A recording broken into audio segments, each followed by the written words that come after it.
welcome on this Wednesday where some of us really realized that we were being conned. Most of us went, HIAC Talk Radio. In a world where Alexa Bliss and the Hurt Business are the best things going on Raw, in my opinion. And the rest of it's kind of Unfortunately, Asuka had to get the shaft. But I still like watching Asuka. Wow, Asuka. But still, Alexa Bliss, love what they're doing with that. I love what they're doing with her, and I love the Hurt Business. The rest of it, ooh, boy. Let me just say, I'm Dan Calchico, Dan Lally 3. Craig Lagans is here. Craig Lagans. Even the VOC Nation Twitter account put out a poll on what you thought of Raw, and it was something or Rawful. And I was like, hey! But somebody pointed out, and I agreed that, Alexa Bliss aside, which I agree, highlight the Hurt Business is fantastic. And other than that, it's so hard right now. I'm still trying to support, but with all the other things, it's the WWE, but it's like, but the writing and the camera stuff just doesn't keep me invested long enough. Of course not. But the Hurt Business and Alexa Bliss. Yeah, that's it. And apparently Dick Beyer, the Destroyer, has returned in the form of Randy Orton, because when I looked at him wearing that mask, I just saw the late great the Destroyer, single white mask with the line down the middle, and I get what they're doing with Randy. I didn't get last week's ending with the flamethrower that apparently came out of Alexa Bliss's hands, and now I understand that it took more than one take to do that, because there were two different camera angles. I point out that I point this out only because there's a way to do that, and it's been done in professional wrestling for many years, perfected by the late great original Sheik. But Jim Cornette burned Ronnie Garvin with a fireball to the face in 1986, and he did it in a live arena with one camera and one take. I know this is going to offend. I think this might offend the old school wrestling, but you'll trust me. You'll take my word for it. The one, I swear, I will find the footage. The best one I've ever seen in person was a couple of years ago at Nova Pro when Angelus Lane chucked one at the promoter. Flawless. Yeah. Hand went back. Hand went out. Big flame came out. Knocked him in the face. There's a great picture of Mike getting right in the face. Yeah. I'm like, there you go. Thank you. Jerry Lawler did it too, once to Andy Kaufman. Yes, he did. Throwing the fire. But when Cornette did it, and the result, Ronnie Garvin, Hands of Stone, was burned, and it was such an effect that not only did it get the Midnight Express over more as heels, gorgeous Jimmy Garvin, who was the number one heel in the territory, he turned face because he revealed that he and Ronnie Garvin were brothers. So now Jimmy Garvin's a face. The Midnight Express are mega heels. Ronnie Garvin had his face burned, and Jim Cornette was getting death threats. Okay? He's still getting death threats. He's still getting death threats, but after that, I don't think Alexa Bliss got any death threats for burning Randy Orton on a camera stunt that had to be reshot or done by different angles. Can I be honest for a second? Please be honest. Be Amish for a second. In the grand scheme of things, we're not going to see eye to eye with the take thing. I don't agree with it during a wrestling match. Like I'll go back to Edge and Randy Orton, where Edge got hurt and they had to do a different take, and that's what got him hurt. Yes. Not cool. No. Segments like this counts as a segment, so extra takes, fine. Only because there's no audience. Yes. I'm not critiquing. I understand where you're coming from. I'm not negating what you're saying. I'm going to add to it and say Yeah. For this point in time, until people can come back in the, I think as long as it's a segment and not a match, Hmm. I'm totally cool with different takes because unless you told me, I wouldn't have known, and I thought it looked fine. Yeah. But then I immediately flash back to Hogan and Warrior 2. Halloween Havoc. Blocked it out. Oh, gee. Would you like me? That one, can we agree that one's the worst? That's why I blocked it out. Oh You my could God. For you those could who read don't know, Craig, ignore me for just like 20 seconds. done. For those who don't know, so Warrior and Hogan to Halloween Havoc 98. Now, let's preface this by saying this is why we lost probably watching the match of the year live because Hogan and Warrior and other stuff, but Hogan and Warrior went so damn long. Hmm. The pay per view cut right after the entrances of DDP and Goldberg. So they're wrestling. And I rewatched it recently. It's like 2 minutes of Hogan trying to get this flash to work to the point where he gives up, pulls the plastic bag out with the flash in it, pulls it out, and just is doing this on motherfucker, god damn it, and just throws the paper. You see him just go throw the paper in there, and then it misses by about a mile and a half. So any fireball, including the Alexa Bliss multi-take one, is going to look great to me. I just keep seeing that. Thanks, Hulkster. Thanks, Tare. Craig, back to you. Anyway, We, Tamara, we, we were Alexa on Bliss Jerry Lawler and and Andy Kaufman. yeah. And well, fire being thrown in professional wrestling is a time-honored tradition. And one of my original point was when done well and done like that, it doesn't need to be a flame like that Alexa has the ability to shoot flames out of her hands. It can just be a simple thrown fire flash paper, and you can have the same desired effect. Imagine if Alexa breathes fire now. Oh no. One of her mutations was fire. Oh gosh.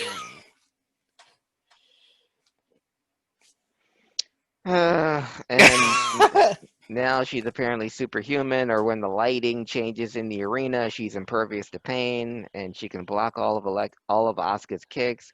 And Asuka is afraid of her all of a sudden, which takes the edge off of her, makes her look weak, which you should never do since she's a world champion. She's a double champion. This is the same woman who's undefeated for 2 years, and now she can't beat a one. Imagine she's scared of a woman who's actually shorter than her. I didn't think that was physically possible to begin with, but Yeah. he's afraid of a voodoo doll or a mini Harley. But I obviously I know where it's going, but they're leading up to Alexa versus Asuka for Royal Rumble. But You and sound so happy about that. the eventual return of the Fiend is just it didn't do anything for me. I'd rather talk about the Hurt Business. Uh, the thing is, I hope they keep the Cedric Alexander turn till after Royal Rumble or towards WrestleMania. Obviously, it's what they're gearing towards, and maybe an eventual Cedric Alexander heavyweight United States title run against Bobby Lashley, since Bobby's running out of opponents right now. But because right now they are the best thing on WWE as far as tag team, as far as the stable as is Period. concerned. Yeah, they are the best in all of even AEW, which is all stables all the time. Um, the Hurt Business is far and away the best thing on either show, on Raw or SmackDown or NXT. They could approach um, Undisputed Era territory as long as they have a long reign and the four of them stay together. Obviously, they're we're seeing the cracks with Cedric being the the independent one and wanted the spotlight for himself and running with the ball and all that. We obviously see where it's going, but they can't pull the trigger on that too fast. They've got to remain champions for past Royal Rumble going toward WrestleMania because I really feel, especially with this current administration, that by WrestleMania season at least, we are going to see some live crowds return. That's what That's what I was about to say, Hmm. and I know they won't. But Hmm. part of me is really hoping Drew McIntyre with the title, that everything Hmm. holds fast until you can at least put people there to react to it. Yes, Please, especially please. with the I swear to God, hmm if Drew drops to Goldberg, I don't know what I'll do. no, I don't know what I'll do. it works to their advantage to keep every because especially with the work they've been doing, Drew and the Hurt Business, these guys deserve a crowd. So there's you're not taking anything away from anyone if you're by taking the belts off of them or having a title change, especially not now. I understand the impetus to do that because that would mean a title change would mean ratings, more people are looking because less people are looking now than ever before. You would think with the pandemic we've got no choice but to watch wrestling since we can't attend it live. But so we'll give them a title change. That'll get the people watching or something big. But you don't need to do that. The ratings are going to be what they are until there's live crowds back. So Yeah, in the meantime, you keep everything on hold, press pause, still give great matches, get competitive matches.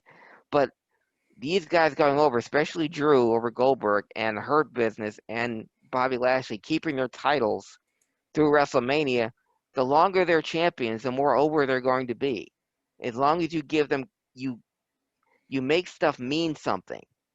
So that doesn't mean pinning the champions in non-title matches. It means them going through everyone you put in front of them. Make it make sense, make it mean something, and by WrestleMania you will have when the crowds come back, you will have over champions. You have an over stable. You will have a dominant world champion in Drew McIntyre. And you don't have to do the AEW thing, make every match like go 25, 26 minutes or whatever, or take it through three segments. Beat guys in a way that makes you believe, okay, well these guys are really good. You don't have to make everyone like on your level. I kept the reason why I'm not looking at you, our HIAC talk radio fans, because I've got AEW on and switching back and forth to NXT. Every AEW match, no matter who it's with, I just watched Cody Rhodes go 25 minutes with some dude from the audience. He looks like Luigi from Mario Kart, but he's always been in the audience and he's always been like a throwaway character. And Cody just went 20 minutes with him. That couldn't have been a 5 minute match. That couldn't have been that. Will that take away from what that established Cody as more of a badass, a guy on his way back to regaining the TNT championship? Nope. Gotta get everybody's got to go 20 minutes. Last week FTR went through three segments with Jungle Boy and Marco Stunned Growth. Really? Hey! I resemble that. But Dan, if you're in the ring with them, I'm not expecting you to go 20 minutes with Oh FTR. no, I'm dead. That's what I'm talking about. Why isn't this guy dead?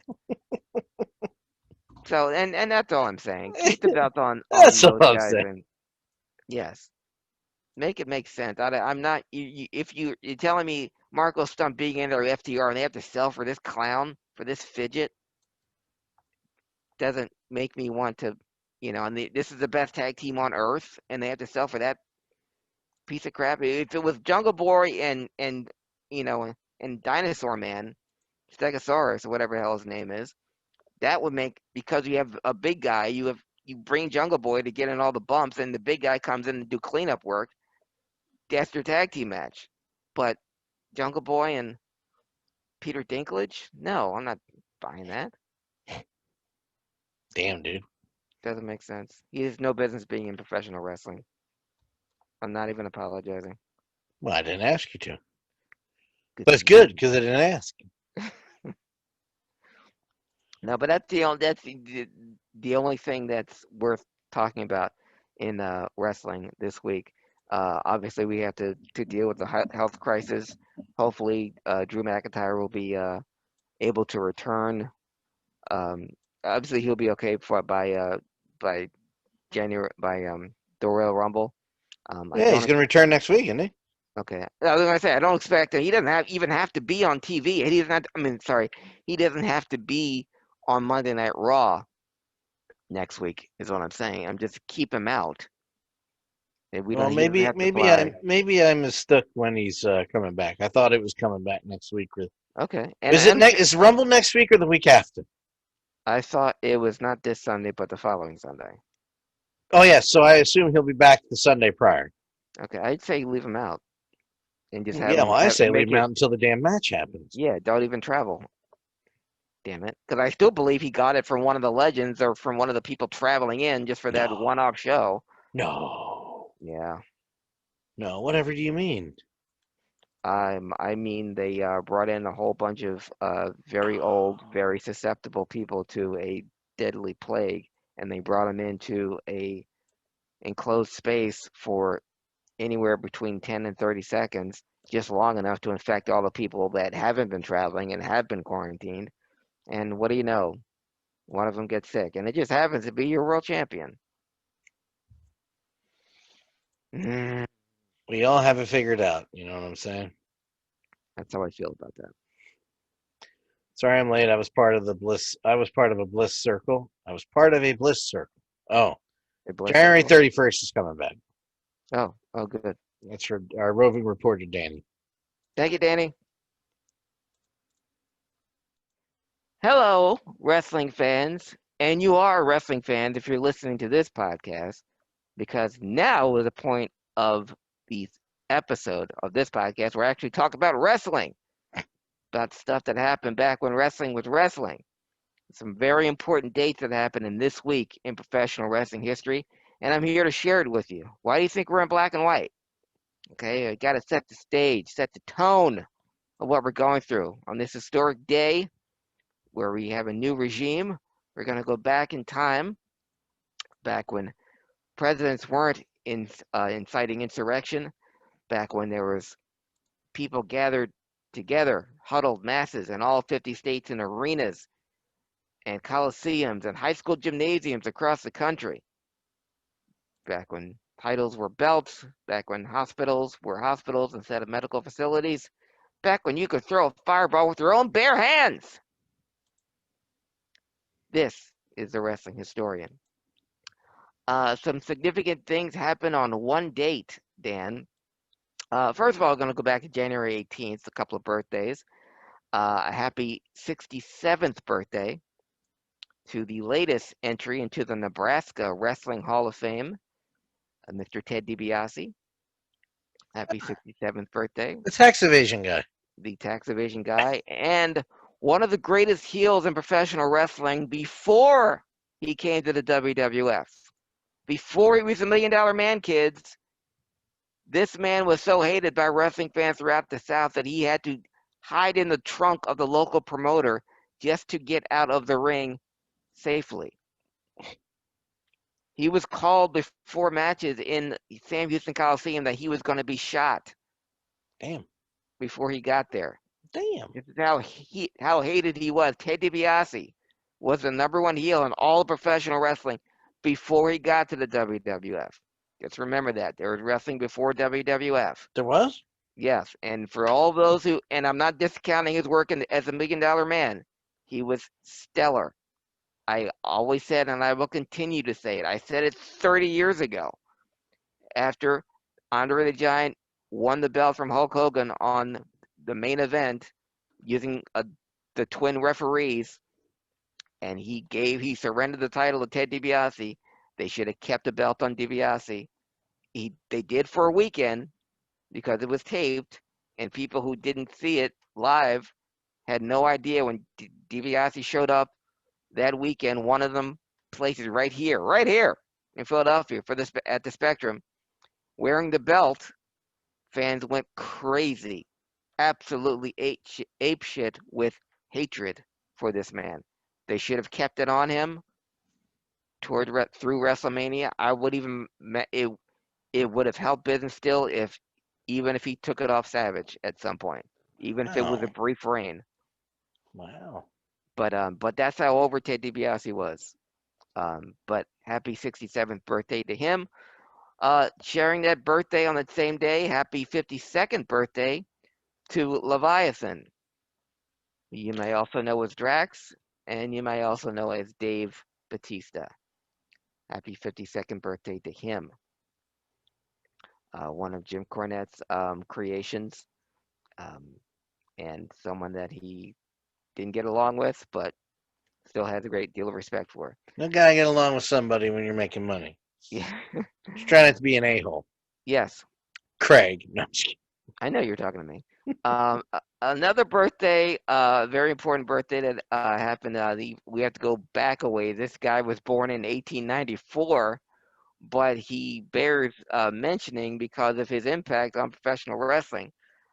January 18th, Toots Mondt was born. John Robert Mondt. Toots! Friends call him Toots. Toots, in his day, was quite the wrestler in the early 1900s. Back when wrestling there was no real organization. Um, but it wasn't until 1919, he was 25 years old. He got with Ed Strangler Lewis, who at that time was the biggest wrestling superstar in the world, and his manager, Billy Sandow, and they formed their own promotion, so they didn't have to worry about different promoters controlling them. And get this name, Dan. You know what they call themselves? The Goldust Trio? Yes. So that Yes! that name's been around since before Dustin Rhodes. Dan knew something! Dan did know something. But they were the ones, the Goldust Trio. I actually forgot that Toots was part of that. Yes, he was. But they were the ones that instituted um, time limits on professional wrestling. Because back then, wrestling would go about 2-3 hours before a fall. Yeah. So they instituted time limits. We gotta get this going here. Yeah. And they were responsible for moving wrestling out of burlesque halls and bars How dare they? into actual arenas I disagree with that. and coliseums. If you remember the movie, Sylvester Stallone movie Paradise Alley, his first directorial debut, everyone. Sylvester Stallone's first time directing was Paradise Alley. It wasn't Rocky II. It was Paradise Alley. But on that, it was about wrestling in the Bowery in Hell's Kitchen, where it was held in bars. And great film, by the way. If you're a wrestling fan, see Paradise Alley. If anything, just to see young Ray Stevens and Ted DiBiase and an even younger, better Terry Funk. Awesome film, if you're a wrestling fan. But the Toots Mondt and the Goldust Trio took that out, uh, instituted time limits, took wrestling out of the burlesque halls and bars into the arenas, and they made a name for themselves in the Northeast. So much so that they kind of broke away from the NWA, which was the all-encompassing, the one wrestling organization in wrestling at that time in the early 50s. And they staked out in the Northeast, and they called it the Capital Wrestling Corporation, a name that they still use now. And Toots Mondt worked with Jess McMahon, Vince McMahon Sr.'s dad, to get Madison Square Garden. Because up till then, Madison Square Garden didn't have wrestling in it for 9 years. The local manager of Madison Square Garden hated wrestling. But Toots, along with Jess McMahon, Vince McMahon's grandfather, the father of Vince McMahon Sr., they got wrestling back into Madison Square Garden. And even though they weren't on the best of terms with Lou Thesz, the current NWA champion, it was Toots Mondt's idea to have Buddy Rogers be their first champion of their organization, the Worldwide Wrestling Federation. And it was Toots Mondt, Dan, who came up with the idea to award the title to Buddy Rogers with a tournament in Rio de Janeiro. So the tournament idea of winning a title in Rio de Janeiro in a tournament came from Toots Mondt. That same tournament that Pat Patterson won and become the first Intercontinental Champion in Rio de Janeiro. Well, that was Toots Mondt's idea. Uh, and when Buddy Rogers was, because when Buddy Rogers was the NWA champion, Toots controlled all of his booking and wouldn't allow Rogers to go outside the Northeast. Even though he was the NWA champion, he had to go all around the United States. But Rogers, who was from Jersey, and wanted to stay in Northeast, and the payoffs in Madison Square Garden and in the Capitol Center in the Northeast were more lucrative to him than going to, say, Texas or going to Georgia or going to Minnesota. So that's when Toots got the idea of having Rogers be the Northeast champion only, so he wouldn't have to travel in the NWA. Yeah, I had the idea of the Worldwide Wrestling Federation and putting the belt on Rogers via tournament in Rio de Janeiro. The thing is, they needed to pack the houses still, and Vince McMahon Sr. always saw this really strong kid from Italy as like maybe a mid-carder for 2 or 3 years. But it was Toots Mondt who said, let's build a company around this kid. Seriously. I mean, while you see a mid-carder for 2 or 3 years, I'm seeing someone that can really carry this company way past Buddy Rogers. Because I'm looking at the makeup of the crowd here. It's very ethnic. And the way they draw, the way this kid draws them in, I think we can have a gold mine here. So against Vince McMahon's wishes, Bruno Sammartino was pushed as the next Worldwide Wrestling Federation champion, and that would come to fruition May 17th, 1963. Toots Mondt, who had a great mind for business but was horrible with money, almost bankrupted the company many times because of his love of the track. He died in 1976 at 82 years old.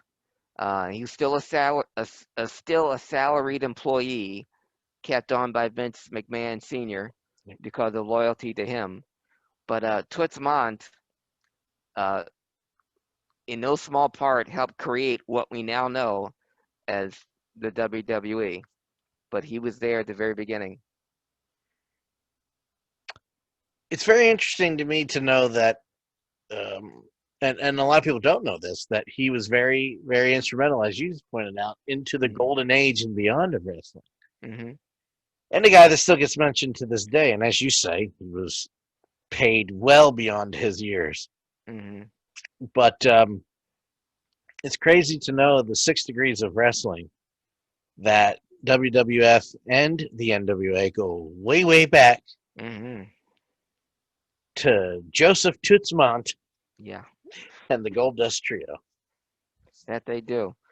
And Toots is and Ed Strangler Lewis. And Ed Strangler Lewis. Yeah, it's a great That Ed was Strangler Lewis.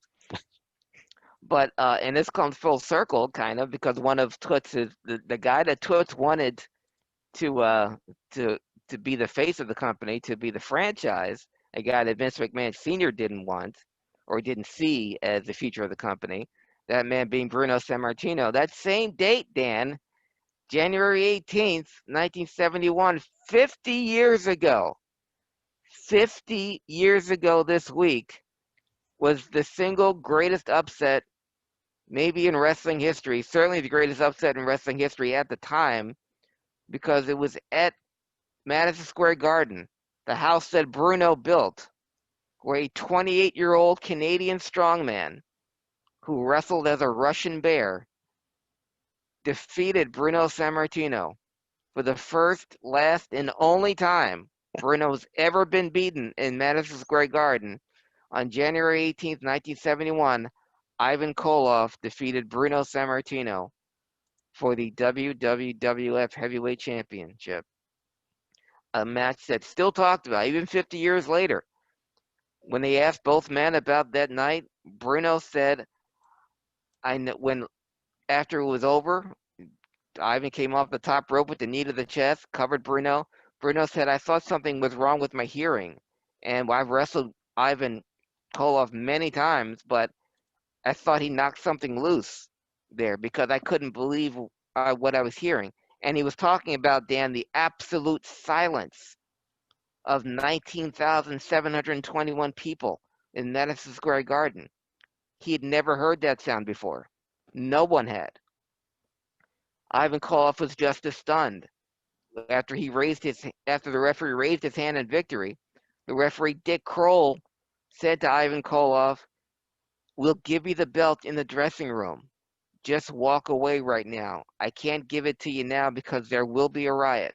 Get the count. Yes. Okay. I'm raising hand the formality, and even that wasn't enough to save Ivan Koloff from getting back to the dressing room because I realized he had won, so he had to fight his way back. And Bruno also recalls leaving the ring, and you have to understand, folks, why this was such a big deal. Bruno Sammartino had been WWF champion for 7.5 years straight. That's a record that will never be broken Mm-mm. in professional wrestling sports entertainment ever. And 7 years on those rings back in the early 70s, late 60s, that had four rings on them, that were boxing rings converted into wrestling rings, were twice as hard as anything you would feel on a basketball court or a hockey rink. So there was no give. The ropes were incredibly loose, and Bruno, his body was physically shot. And after 7 years of wrestling 325 to 350 times a year on those mats, and some of them were worse than others, his body was shot and he couldn't take it and he needed a break. So while he was relieved to finally not be champion anymore, the number of people that he saw crying as he left the ring, touching him, telling him, "Bruno, I'm so sorry," and "Bruno, I'm devastated," and just not just men, not moms, kids crying as Bruno left the ring. So as good as he felt to have that relief, he immediately felt horrible. So I'm seeing the faces of the fans and the letters he got afterwards, the telegrams and the packages.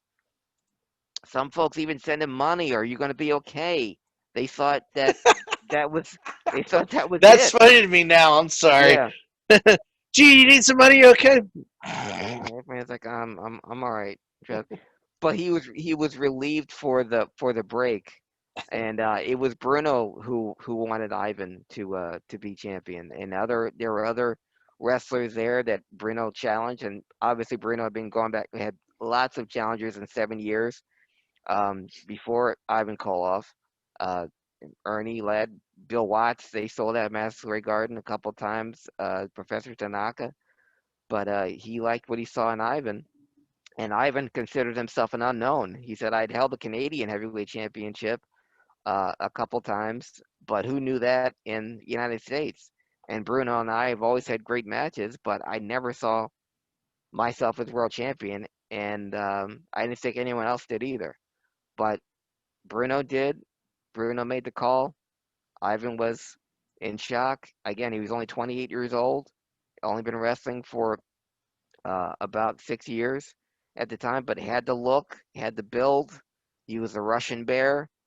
The made people submit with that bear hug, and Bruno thought he would be a great transitional champion, and that he was. And you know, didn't hold it long, but the fact that he still the only man to ever pin Bruno Sammartino in Madison Square Garden, again the house that Bruno built.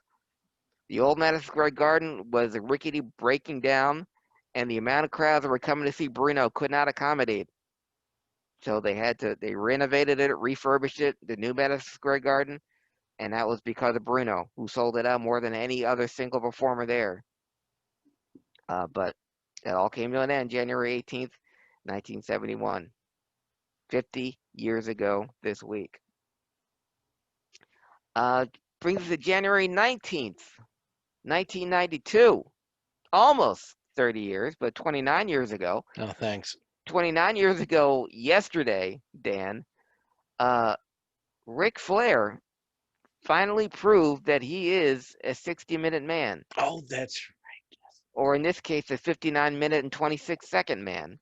Yeah, who's counting? Because, well, apparently the people at the Bobby was WWF counting. did. Bobby was Yeah. counting because the Royal Rumble that year in 1992 in Albany, New York, Ric Flair, the number 2 man in the ring, number 3, I should say, went 59 minutes and 26 seconds, and for the first time, the Royal Rumble winner was declared the WWF Heavyweight Champion, and that man was Ric Flair. It's from the number 2 spot. I thought it was a 3 spot. Was it the 3 spot? I can't. Yeah, because I just watched it and I'm like, that's right. He comes out as 2 guys in the ring from the 3 Yeah, spot. because one of them was running past him as he went to the ring. Yes. And not only was that the first time the Royal Rumble winner was declared the world champion, Ric Flair that time became the longest man in a Royal Rumble. It also gave us one of the all-time greatest post-match interviews in wrestling history. With a tear of eye. This is the greatest night of my life. Man, hey, put that cigarette out. Put that cigarette out. Wait, what? What? Fuck you, Mean Gene. And I say this every year now, Dan. It's still gets me that Rick's the only one that's still alive in that whole entourage. Bobby, perfect. Oh my God, yeah. Gene, all gone. And Ric Flair did it. And the thing that gets me about Flair was him, the acting job. Because Flair had to act. The one that everybody thought he was going to die first. Yes, acting exhausted. And I had to tell folks, even though I was watching it, oh my God, he's so tired. Ric Flair had more 1-hour matches before he got to the WWF. And he had those matches with some of those guys in the ring. Yeah, exactly. Kerry Von Erich, Ted DiBiase. I'm sorry, the Texas Tornado, the $1 Million Man. Ric Flair had 1-hour matches with those guys. He beat the Texas Tornado with a backslide. I mean, he got beaten by a backslide. Backslide. But the 1-hour matches he had with Ricky Steamboat, with Harley Race, with Jack Briscoe, with Dory Funk Jr., and like again with Kerry Von Erich, with Ted DiBiase, he was very well prepared to go 59 minutes and 26 seconds. Oh, look, he's tired. Yes. Yeah, but somehow got all the energy in the world to do a post-game interview where he's not even breathing hard. Yeah. Yeah. But 29 years ago this week, it brings us to today in wrestling history. I actually attended a show 14 years ago today at the old ECW Arena. It was a Pro Wrestling Unplugged show. Oh, God. But one of them was I got to watch my Facebook friend, Primetime Amy Lee, win the PWU Women's Championship from Mercedes Martinez, one of the great NXT women competing right now as we speak. Also important this today in professional wrestling history, 2014, Dan, was the very last match for CM Punk. Oh, wow, yeah. Oh, wow. I remember that interview he did with Colt. Mm-hmm. I need more money for my flight, Camana. It's an inside joke, folks. Yeah. Don't ask, I won't answer. Sorry, my Twitch control panel is to my. But one of the things stuck out with me was there's a lot of things I didn't agree with. You know, me, I'm a nobody. Let's just preface that. I just want people to know that I'm aware I'm a nobody. But one of the things that stuck out to me was there's a lot I didn't agree with, but there's a lot I was like, yeah, sure, probably. Yeah, no, I agree with him on that. One of the things was the thing where people walk up to him and go, "What's up, Phil?" And he'd be like, "I don't know who the fuck you are. Who are you What? Get out of here." Yeah, fans still need to learn timing and privacy, and I don't go out to Sasha Banks and Don't go up to Bailey and go, "Hey, what's up, Pamela?" Yeah. Pamela? Is that her name? Yeah. What was Sasha Banks' name? And Sasha Banks, ironically, is Mercedes. It is Mercedes. That's Yes. when I was going to say, don't say Mercedes. That's the other. It's the other woman's name. No, that is her name. Yeah, that is her So I was name. drawing a Yeah. blank. I got scared. It's like, don't label. Don't go up to Steve and go, Mr. Borden. Well, Mr. Borden is probably respectful. Hey, yo, what's Yeah. up, Steve? Who Right. wants up the CM Punk go, what's up, Phil? Mm-mm. Like, yeah. What's up? My foot up your ass. Anyway. That's also where I'd say the way that I say that is not my problem. I say it like he did in that interview because it quite frankly isn't. No.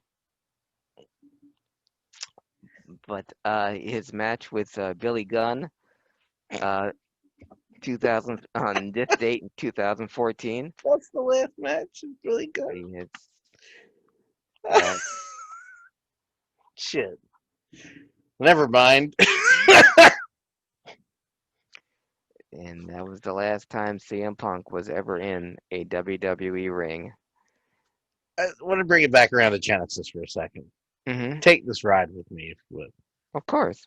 Genesis fans who have been begging for Pete to rejoin the band. Pete, who said in the 70s, in the 80s, even after they had that one show they had together, but it was like a charity show because Pete was about to get murdered because he owed people money for starting the Womat Festival. Mm-hmm. Through all of that, Pete has been very clear. Very clear. He doesn't ever want to join Genesis again. Ever. Right. Ever. Mm-hmm. To the point where when Sting and Peter Gabriel, and I'm talking about Gordon Sumner, Yeah. did that tour together, Mm-hmm. they actually perform a Genesis song that Pete specifically didn't lead sing until the very last show on the Mm-hmm. tour.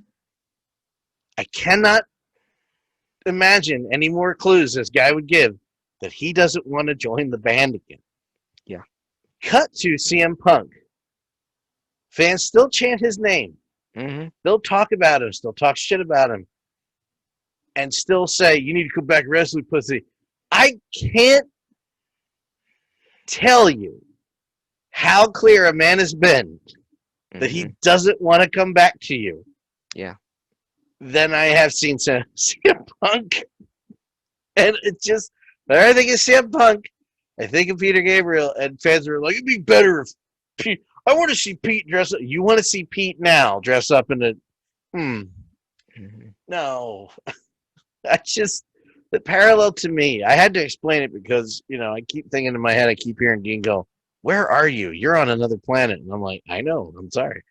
But that's how my brain works. I always think of that fandom thing where it's like, I want this. I'm like, they clearly don't.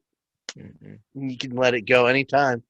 CM Punk was so fucking good for a short amount of time. Mm-hmm. That's the way it is. Yeah. And I echo your Peter Gabriel and Genesis. It's just like Robert Plant and Led Zeppelin. He can't say he can't be any more clear. That guys, I'm done. Really, I don't know how else to say it. I don't know how much clearer I need to be. Yeah, I'll still record music, I'll still write music, but I'm not playing with Led Zeppelin anymore. That was then, and You guys hear about this guy, Phil Collins? You just produced my first record. Did really well. yeah, So I had to shove that in there. of course. It's much like Phil producing everybody in the 80s. Yeah. Shove it in there. I know that I'm in the But when you think of Peter, when you see CM Punk, you think of Peter Gabriel. I think of Robert Plant. I Yeah. think of Robert Plant. Yeah. Well, I mean, yeah. That's it.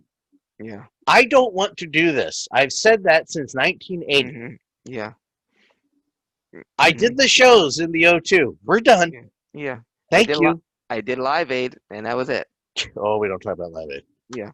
For obvious reasons. Yeah, but even that, okay, that wasn't. I'm sure that it definitely wasn't his idea. No. But no. I read Phil's book, mm-hmm. and that's one of the things that Phil's mentioned is because they're buddies. Like, they're closer than I realized. Mm-hmm. And Robert's like, you got to come down and come with us. It'll be great. And then he gets there, and Robert Plant is completely different. Mm-hmm. He says, Robert Plant outside of Led Zeppelin, amazing friend, great guy. He gets within the band, and he is a miserable person. Yeah. And I'm not going to say what I have to say about the rest of it. Mhm. But there's a reason why that didn't make the DVD. Yes. But yeah, so he's done. Yeah, CM Punk is done, guys. Yeah. Enjoy what you have. Yeah. Listen, if you don't have it, and if you're going to say, I don't buy physical media, you go plane traffic or something. Yeah. Buy the CM Punk Blu-ray. It's Hmm. fan-goddamn-tastic. Yeah. Or watch Great his stuff. Blu-ray, one of the best one they put out. Yeah. And it's got matches from before the WWE. Hmm. Obviously, it's got his greatest hits in the WWE. It's got extended interviews. It's got the original. It's a great 6 hours of your time. Hmm. And fans, I miss him too. Yeah. I want him back too. Yeah. It's not. A good time right now. Yeah. But yeah. But if a guy says he's done, you got to respect his wishes. I mean, I know what we want, but that's it. It's like I wish more people would take CM Punk's cue when he said he's done and not do it anymore. Undertaker, Flair. Whatever do you mean? When you say you're done, be done. Mick Foley. Yeah. And I've always said I'd rather people say why did you leave rather than why didn't you leave. Yeah. I have no problem saying to CM Punk, it sucks that you left, rather than you still going out there to get a paycheck. But his last match 7 years ago today. Hard to believe it's been 7 years, but his last match was on this date, 2014, and that is a wrestling historian. And you can find me for any and all wrestling history tidbits on Facebook, Instagram, and on Twitter at Craig Ligons, CraigLiggeons. Follow me on all the things that Craig just said. All social media platforms at DanLaw83. HIAC Talk Radio. It's on Twitter at HIAC Talk Radio. VOCNation.com is the headquarters for all the podcasts. If you're on your smartphone and you need to listen to it on there, podcast that. Type in VOC Nation Radio Network and find all the podcasts there. Listen, don't fast forward through the ads. Promise it's not that long. It helps. Or youtube.com/DanLaw83. And if you're watching on YouTube, come over to Twitch. Come watch us live. It'll be fun. For Craig Ligons, above average community in college. We'll see you next week.